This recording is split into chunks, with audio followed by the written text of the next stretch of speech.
It's time to get inside the Giants huddle. Huddle up, huddle up, huddle up. On Giants.com. Here we go. And the Giants mobile Get app. them in there, let's go. Part of the Giants Podcast Network. Welcome to the newest edition of the Giants Huddle Podcast. John Schmeelk with you, today's guest from NFL.com and NFL Network, one of their best draft analysts, Lance Zierlein. But first, a reminder, you can find the Giants Huddle Podcast and the Giants Podcast Network presented by Investors Bank on the Giants mobile app at Giants.com/podcast and on your favorite podcast platforms. Now we welcome in Lance Zierlein. All those great scouting reports and full player profiles on NFL.com, they belong to him. He's done hours and hours and days of tape study, and now the draft is under 2 weeks away. Lance, congratulations, first of all, on finishing all those profiles. I know it is a bear of work for you to do. How did you enjoy the process this year? It was fine. I mean, it's like it always is. There's times where it's enjoyable. There's times where it's a grind. And then, it was just different because so much more tape study of the previous year is needed. Like usually I'm just watching, I'll watch primarily just the season we just had. Sure. Except for quarterbacks, I want to watch their touchdowns, their interceptions. For wide receivers, I want to see all their drops, all their touchdowns. But this year I had to go back and, I had to go back to 2019 on a lot of players because I needed to see, a particular team against better competition, or a player, I should say, against better competition, and maybe he didn't get that in 2020. It was hard, studying Pac-10 players because they had so few games.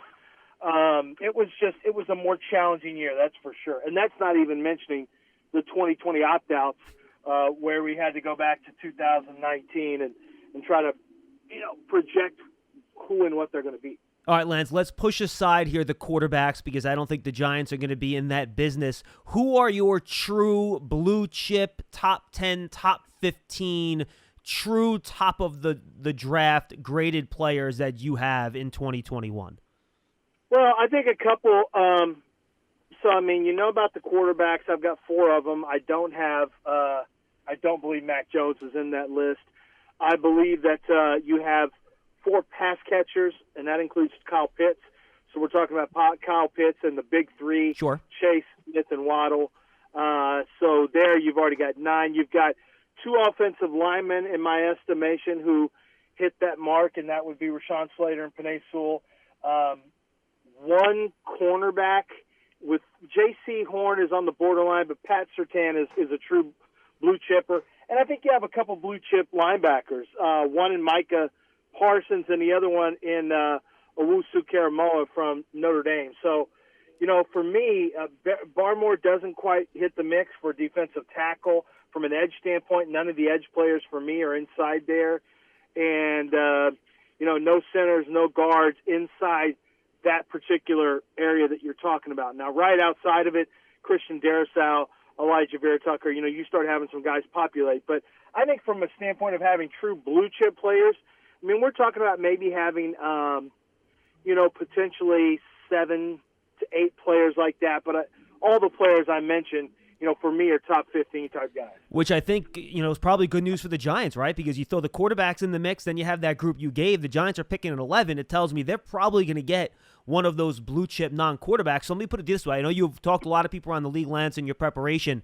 Which one of those guys in that group are you very, very confident will not be available for the Giants at 11? So I can kind of crash all the hopes of Giant fans that are maybe, swinging for the fences here a little bit. Well, I think I don't think Jamar Chase will be there at all. I think that's the guy. There's one guy. You asked me one guy. I think Kyle Pitts probably won't, but I know Jamar Chase won't be there. So you can forget Jamar Chase. I think you can hope for either Devonta Smith or Jaylen Waddle at 11. I think that's a potential possibility, but that, of course, would require 5 quarterbacks going inside the first 10 picks, which is possible. I think you have to have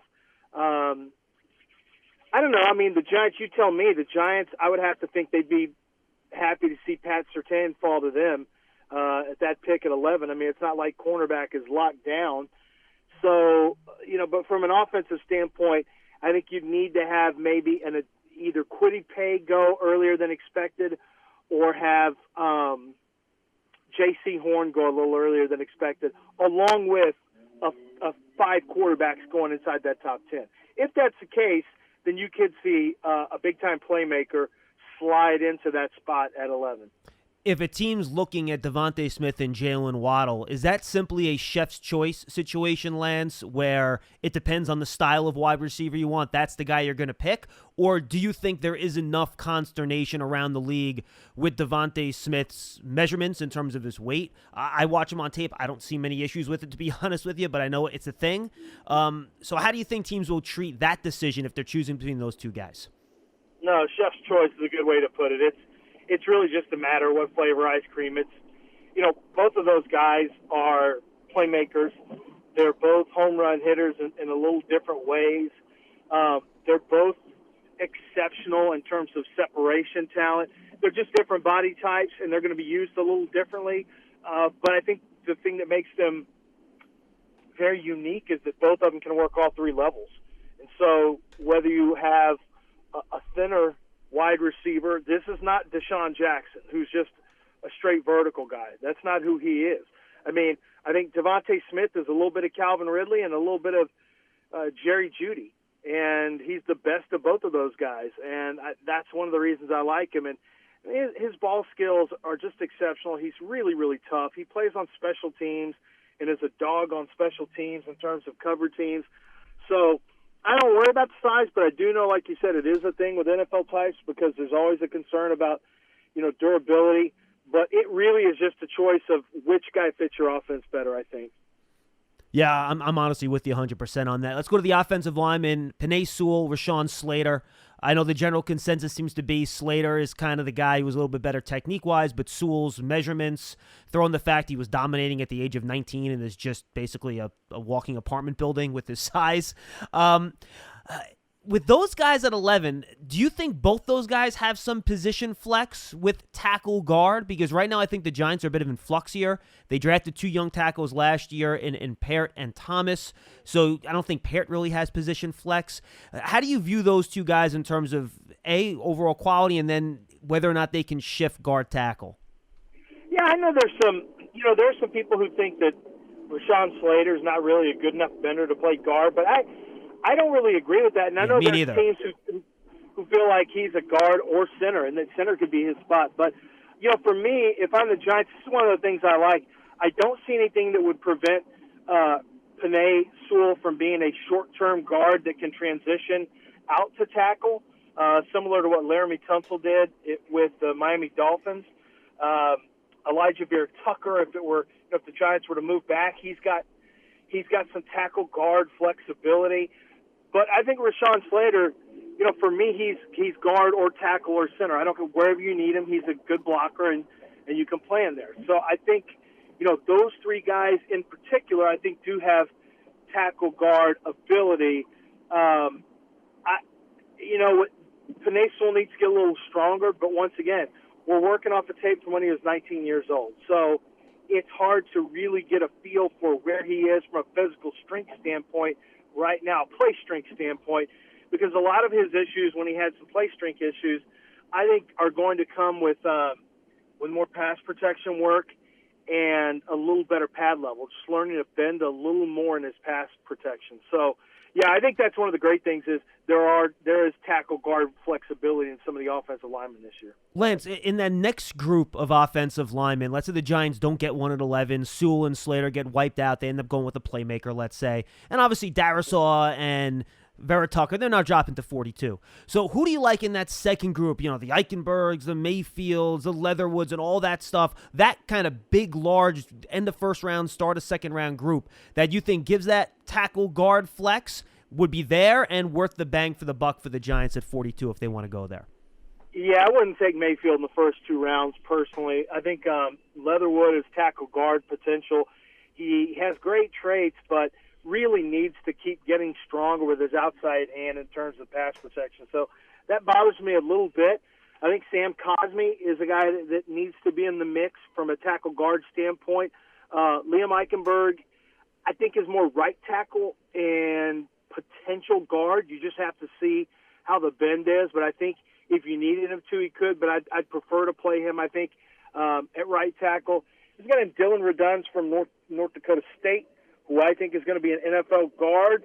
I don't know if I'd take him that early, though. I'd prefer to let him fall back a little bit. But what makes this draft really so unique is that from, I would say, pick 30 to pick 75, there is a relatively rare amount of a depth of players with starting potential at tackle and then even at tackle guard from the standpoint of their ability to transition inside to guard if need be, or maybe that might even be their best position. So I do think that usually you've got to panic when it comes to tackles, and you got to do whatever you can to get inside the first 50 picks.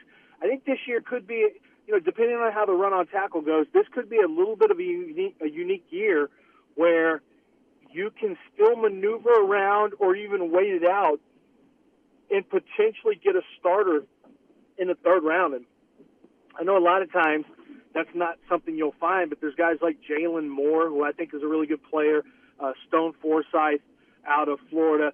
There's going to be some guys in rounds 3 and maybe even rounds 4 that are going to end up being starters. Yeah, throwing a Spencer Brown out of Northern Iowa who tested, off the charts. Another guy, 100%. Yeah. Micah Parsons, how do you think NFL teams, Lance, view him? Do they see him as a real top 10 pick, or are there position value, third down role, off the field questions that you think might push him out of that top 10? Yeah, I think that the talent, it's rare to find guys who have his ability to mirror running backs and tackle the way that he does. He doesn't get shaken very often. He's a steady, consistent tackler. He has great range sideline to sideline. I mean, the physical traits are unbelievable. I think with him, the big concern right now, I mean, you'll have some teams that might have some concerns about position value and what is he going to do on third downs. But I think the biggest concern is going to be how do teams view him as his character. He has had some off-the-field stuff. He had some off-the-field stuff at Penn State with teammates. There's some stuff that goes back to high school that some teams have talked about. So, you have to – your question for him specifically is this a guy who has a little bit of edge to him where he's always going to be a little bit out there and just kind of, walking on the edge? Not saying a bad person, but a guy who maybe, can be a little bit of an edge guy, or is he a bad dude, a guy who has legit character concerns? Is he immature and have some edge and somebody that you need to kind of rope in and control and get with a good veteran to get his head right? Or is he somebody that could become a problem with more time and more money on his hands as he becomes pro? That's a question that has to be asked. And I think in terms of, he's definitely an alpha and he's definitely got a lot of edge to him. The question is going to be, is that edge a little too much to handle in a locker room? That's the question teams are going to be asking them. Final question, Lance. You answered this in your first answer to me. You said you don't think an edge is worth the bang for your buck at 11. If there is one that you think could make the argument, who is it and why? I guess Kwity Paye. I can't really say Jason Owe, not at 11. Kwity Paye is going to be the guy because he looks the part. He's got rare size. He's an excellent athlete. He's explosive. He's got a lot of the traits that you want. Jason Owe is just a freak show athlete, but you can't draft a guy 11th who didn't have a sack last year. And I don't care how explosive he is and how much talent and upside I think he has. You just can't do it. I mean, that's a guy you trade back, and you may say, we love this guy on our board. He's a top 10 player in how we project it, but we don't think he's going to go 11. So let's trade back to number 17, 18, and let's take him there, and let's let somebody else move up. That's what you would do if you graded him highly. What you would do then is try to determine where certain players in the draft are likely to go, and then you determine where your landing spot is relative to who is making offers for you to trade up into your position. If the Giants trade back, then to me that tells me that they may have an idea of a pass rusher they really like, and probably more than one, and they feel comfortable moving backwards that they're still going to grab it. If the board rolls a certain kind of way offensive line-wise, and let's say it's quarterbacks, it's wide receivers, it's tight end, and it's cornerbacks, with maybe J.C. Horn going early and Surtain going early, well, then all of a sudden you may say, we really like Darrisaw, Vera Tucker, we like all these guys, so we're going to move back to 15 or 16, whatever the case may be. You got to be careful because 13 and 14 are both potential offensive line spots, Yep. so you do have to be careful about that. But I just honestly, Kwity Paye is the only guy you could make that potential case for because of, and his production was only just kind of okay. Also, it's an upside pass rush draft, but with a lower floor, and that's the concern with probably the top 5 guys. Lance, good stuff, my friend. Tell the folks where they can find your work. We appreciate the time. Yeah, NFL.com. You can catch all my work, and make sure you go to the draft section and then go to prospects, and you can find my entire list of 475 draft prospects. Thank you, Lance. Good to talk to you. Talk to you soon. Okay. Thanks, John. That's Lance Zierlein. We thank you for joining us on this episode of the Giants Huddle podcast, which is on the Giants Podcast Network, presented by Investors Bank. You can find the archive of the Giants Huddle and Big Blue Kickoff Live, our daily weekday show at noon on Giants.com and the Giants mobile app, as well as your favorite podcast platforms. If you're on Apple Podcasts, please leave a 5-star positive review if you like what you hear. For Lance Zierlein, I'm John Schmeelk. We'll see you next time on the Giants Huddle.